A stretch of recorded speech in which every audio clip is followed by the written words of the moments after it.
ونصلي على رسوله الکریم بسم اللہ الرحمن الرحیم۔ السلام علیکم معزز ناظرین، آج کی ویڈیو میں ہم ایمان مفصل کیا ہے یہ بیان کریں گے۔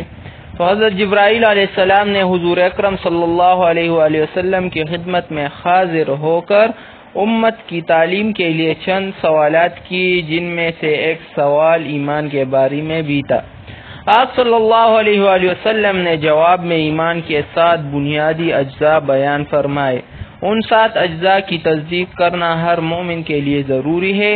یہ اجزاء ایمان مفصل کے نام سے جمع کر دی گئے ہیں۔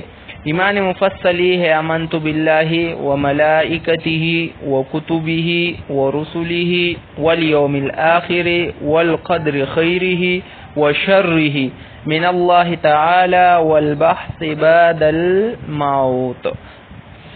ترجمہ: میں ایمان لایا اللہ پر، اس کے فرشتوں پر، اس کی کتابوں پر، اس کے رسولوں پر، قیامت کے دن پر، تقدیر پر کہ ہر خیر و شر اللہ کی طرف سے ہے، مرنے کے بعد دوبارہ زندہ ہونے پر ایمان لایا۔